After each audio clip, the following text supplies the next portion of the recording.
you. So now we can, we'll open the house for some questions from the media. पहले आपका reaction उस पे चाहिए। नहीं, बहुत खुशी की बात है। बहुत बड़ा मतलब ऑनर फील कर रहा हूँ कि मेरा नाम रिकमेंड किया है बीसीसीआई ने, तो अच्छा लग रहा है, काफ़ी अच्छा लग रहा है। कल ही पता चला मुझे, तो अच्छा लग रहा है। दूसरा सवाल है, अभी हाल ही में गावस्कर ने कहा था कि आपको ओपनिंग के लिए जाना चाहिए, उनके इस रिमार्क पे आपका क्या? कहाँ पर ओपनिंग पे? मुंबई इंडियंस के लिए देखिए, अभी मैंने शुरुआत में भी बताया था कि टीम का कॉम्बिनेशन और टीम का जो हमारा सेटअप है, उसके लिए उस हिसाब से हमें चलना पड़ता है। तो मैं समझता हूँ कि मिडिल ऑर्डर में हमारे पास कोई एक्सपीरियंस प्लेयर नहीं थे, तो मुझे इसीलिए वो रोल लेना पड़ा। और जब मैं ओपन कर रहा था तभी आप लोग ही बोल रहे थे कि 4 नंबर खेलना चाहिए। अभी 4 नंबर खेल रहा था, अभी बोल रहे ओपन करना चाहिए। तो बस यही है कि टीम का जो बैलेंस है वो अगर मैं 4 नंबर पे खेलता हूँ तो बेटर पड़ रहता है। रोहित, मेरे 2 सवाल हैं। पहला सवाल ये है कि कोई भी ब्रांड होता है, अगर आप इंडोर्स करते हैं, ब्रांड बड़ा होता है या इंडिविजुअल जो इंडोर्स करता है? क्योंकि अगर देखिए एडिडास बड़े बड़े ब्रांड के साथ जुड़ा हुआ है, लेकिन जब परफॉर्मेंस डाउन हो जाता है ब्रांड हट जाता है। एक तो ये सवाल है।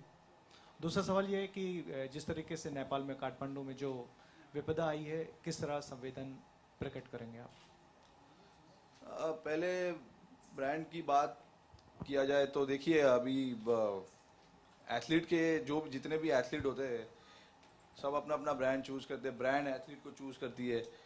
तो ये आपके कंफर्ट लेवल पे डिपेंड करता है, आप कितने कंफर्टेबल हो ब्रांड के साथ, आप काम कर सकते हो या नहीं कर सकते हो, उनके जो इक्विपमेंट्स है वो आपके लिए अच्छे हैं या नहीं है। तो ये सब चीज़ देख के वो करते हैं। फिर एक बार अभी वो तो आगे की बहुत आगे की बात है कि ब्रांड और प्लेयर्स का एसोसिएशन कितने साल तक रहता है और क्या होता है उसके बाद। और जो जो नेपाल में हुआ वो बहुत सोच के बहुत ख़राब लग रहा है, क्योंकि अनएक्सपेक्टेड था, किसी ने एक्सपेक्ट नहीं किया था कि ऐसा होगा। बट आज ही मुझे पता चला है कि काफ़ी देश के डॉक्टर्स और सारे लोग वहाँ पर पहुँचे हेल्प करने के लिए। तो एक अच्छा न्यूज़ है कि काफ़ी कंट्रीज़ आगे आ रही है हेल्प करने के लिए, तो बहुत अच्छा लग रहा है। और हमारे इंडियन गवर्नमेंट भी वहाँ पे एयर फोर्सेस और डॉक्टर्स सारे लोग वहाँ पे पहुँच गए। तो होपफुली जितने भी लोग हैं वहाँ पर वो क्राइसिस से बाहर आ जाए जल्दी और सब कुछ अच्छा हो जाए वहाँ पर। रोहित, 2 ही सवाल है। एक तो दूसरा मैच आपने जीत लिया 7 मैचेस में से, यही मोमेंटम आगे रहेगा, इसमें आप कितना कॉन्फिडेंट है? और दूसरी बात, पहली मैच जब आपने जीती तब हरभजन सिंह ने विकेट्स लिए और दूसरी मैच जीती मलिंगा ने विकेट्स लिए। बॉलर का परफॉर्मेंस कितना इफेक्टिव है इसके आप जीत लिए? नहीं, बिल्कुल बॉलिंग बहुत ज़रूरी है इस फॉर्मेट में, क्योंकि बॉलिंग के साथ साथ बैटिंग भी अंडर एस्टिमेट नहीं करना चाहिए। क्योंकि लास्ट मैच जो हम खेले थे, हम बैटिंग अच्छा कर सकते थे उस विकेट पर, बट हमारे बॉलरों ने हमें मैच जिताया लास्ट मैच, अगर आप देखो तो। और मलिंगा और हरभजन दोनों काफ़ी एक्सपीरियंस बॉलर है, इतने सालों से इस फ्रेंचाइजी के लिए खेलते आए, इनफैक्ट पहले साल से खेल रहे हैं इस फ्रेंचाइजी के लिए। तो और इस विकेट पे उनको आइडिया है कि कैसे बॉलिंग डालना है। तो अच्छा है कि अगर आपके सीनियर बॉलर लोग परफॉर्म करते हैं तो अच्छा लगता है और मैच जीतते हैं फिर। तो बस यही है, हम कंटिन्यू करेंगे। कोशिश तो यही है कि हमें जो मोमेंटम मिला है अभी वो कंटिन्यू करना है और एक एक मैच के बारे में सोचना है। आगे क्या होगा, 8, 9, 10, 11 मैच के बाद क्या होगा वो नहीं सोचना है हमें। बस जो अभी नेक्स्ट मैच हम राजस्थान के साथ खेलेंगे उसके बारे में सोचना है और उसके लिए प्रिपेयर करना है। रोहित, मुंबई यंगस्टर काफ़ी अच्छा कर रहे हैं। अगर आप देखिए तो सरफराज को भी मौका मिला, सिद्धेश लाट की रिकी पोंटिंग ने भी काफ़ी तारीफ की थी। क्या कहेंगे उनके लिए, क्योंकि यंगस्टर को ज़्यादातर चांस मिला है? नहीं, बिल्कुल जारी है, वो काफ़ी मेहनत कर रहे हैं ग्राउंड पर, बट उनको अभी देखिए मौके के लिए वेट करना पड़ेगा। क्योंकि प्रॉब्लम ये है कि अभी हमारे जितने यंग प्लेयर है सारे लड़कों को काफ़ी चांसेस नहीं मिले। तो उनके पहले आदित्य तरे, उन्मुख चंद और 3-4 लड़के थे। तो मन में है, मुझे पता है कि किस तरीके के बैटिंग करते हैं वो सिद्धेश लाड और बॉलिंग भी कर लेते हैं। तो देखेंगे हम कि आगे क्या होता है। आईपीएल जब शुरू होने वाला था उससे पहले बीसीसीआई ने एक अपनी तरफ से एक बैन लगाया था प्लेयर्स का कि वो फैंस के साथ जाते हैं या उनको ऑटोग्राफ देते हैं तो उसको अवॉइड करें इस चीज़ को। आप स्ट्रिक्टली इस चीज़ को फॉलो कर रहे हैं और इसको किस तरह से देखते हैं अगर बीसीसीआई के इस कदम को? नहीं, ये देखिए ये हर इंडिविजुअल के ऊपर है। अभी मैं यहाँ पर हूँ, यहाँ पे कोई ऑटोग्राफ के लिए आएगा तो मैं मना नहीं करूँगा।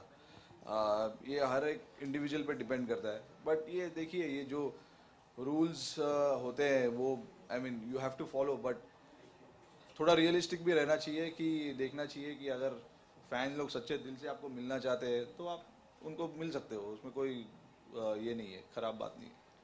How big is the impact of the absence of Josh Hazelwood and Corey Anderson? It is a huge loss because looking at both the guys, they were in tremendous form coming into the tournament.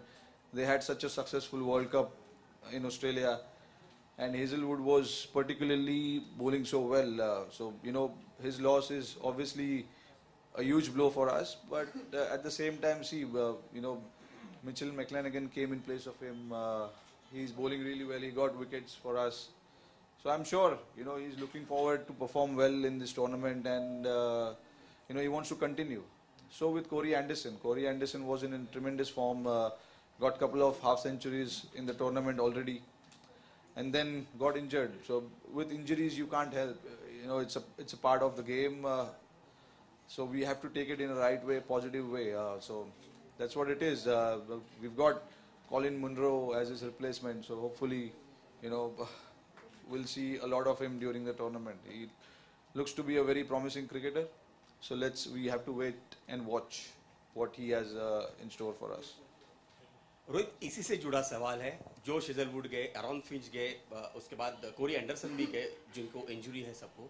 एक कप्तान के तौर पर आपकी सोच पर और आपके पूरे टूर्नामेंट के जो चल रहा है उस पर एक कप्तान की हैसियत से आपको कितना प्रेशर महसूस होता है इस वक्त, और कैसे सोच बदलनी पड़ती है क्योंकि बहुत कम टाइम रहता है आपको 2 मैचों के बीच में? जी बिल्कुल सही बात है। प्रेशर तो होता है अगर आपके मेन प्लेयर्स इंजर्ड हो जाते हैं तो। बट मैंने जैसे अभी बोला कि ये इस इंजरीज से दूसरे लड़कों को मौका मिलता है खेलने का, तो अपना परफॉर्मेंस दिखाने का। तो बट यही है, बस आपको as a captain, as a leader, you have to take your team forward and पीछे देखना नहीं है, आगे देखना है। क्योंकि अभी जो इंजर्ड हो गए, जो आ नहीं रही है, वो उनके बारे में सोच के कोई फ़ायदा नहीं है, क्योंकि वो लोग इंजर्ड हो गए, वापस चले गए। तो उनके जगह पे जो आए, उनके साथ काम करना है, उनको देखना है कभी मौका मिलेगा उनको, कैसे उनको फिट करना है स्क्वाड के अंदर, 11 में कैसे खिलाएंगे। क्या रोहित के अंदर के कप्तान के लिए ये लर्निंग प्रोसेस है? बिल्कुल बिल्कुल। जब भी ये अपॉर्चुनिटी मिलता है कैप्टनसी करने का टीम के लिए, हमेशा सीखने का मौका है। क्योंकि इतने अच्छे कप्तान के साथ मैं काम कर रहा हूँ, रिकी पॉन्टिंग, तो 2 वर्ल्ड कप जीते हैं वो ऑस्ट्रेलिया के लिए। तो उनके पास काफ़ी आइडिया है, उनको पता है कि बड़े बड़े टूर्नामेंट्स कैसे जीते जाते हैं। तो उनसे काफ़ी सीखने के लिए मिलता है, और जिस तरीके से वो टीम को चलाते हैं, टीम से बात करते हैं, काफ़ी सीखने मिलता है।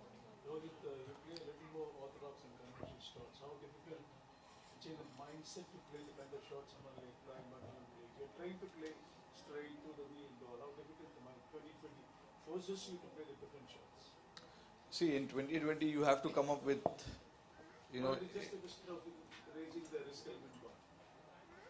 it does when you play that kind of shot, it does prove that. But as a player, you should know what your strengths are. You've been playing this format for quite a bit now, so you should know. For me, it's important that I back my cricketing instinct shots, which are straight in front. All those innovative shots will come, but it actually really depends. There are so many different types of guys who plays different kinds of shots, throughout their career. But if these are the shots, something you are not actually 100% confident of, you shouldn't play it. So that's what I think. If I can clear the ground in front, why should I play those innovative shots? So I back myself to hit the ball straight a lot. Rohit, एक सवाल और है आपसे। Anil Kumble, Sachin Tendulkar, Ricky Ponting, बहुत बड़ा आपके पास think tank है जिन्होंने वर्ल्ड क्लास पे अपना परफॉर्मेंस दिया है। टीम का अभी तक का जो परफॉर्मेंस है, आपकी जब उनसे बात होती होगी, किस तरह से देखते हैं उसको, किस तरह से रेट करते हैं अभी तक का जो परफॉर्मेंस है, और आगे किस तरह से उसको अपडेट करेंगे आप? नहीं, परफॉर्मेंस तो खराब है, हम एक्सेप्ट कर रहे हैं कि 7 मैच खेल के हम सिर्फ 2 ही मैच जीते हैं, तो हमें पता है कि हमने बहुत अच्छा परफॉर्मेंस नहीं किया है इस टूर्नामेंट में, बट सब कुछ खत्म नहीं हुआ है। लास्ट ईयर भी हम लोग यही पोजीशन में थे और वहाँ से हम क्वालिफाई कर चुके थे, तो बट हर साल हमें ये पोजीशन में नहीं रहना है। इसका मतलब ये नहीं कि हम हर साल पहले के 5 मैच हारे और वहाँ से पिकअप करें, बट देखिए अब जैसे इन्होंने बताया कि काफ़ी इंजरीज प्रॉब्लम थे, तो जो बैलेंस टीम का सेट करना था हमें, वो सेट नहीं हो पाया क्योंकि 2-3 प्लेयर मिसिंग थे, एक आध प्लेयर इंजर्ड हो गए थे, तो इससे प्रॉब्लम होता है स्क्वाड बनाने में। बट हम देखिए, हमें पता है कि हमारे पास क्वालिटी है टीम में।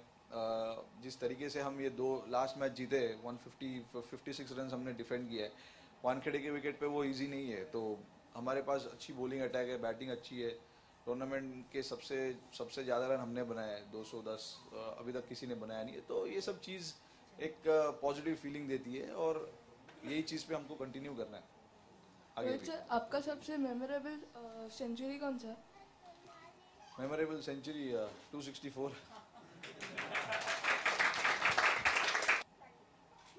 How about a question from that gentleman over there? We always see you performing well, but if you get consecutive dance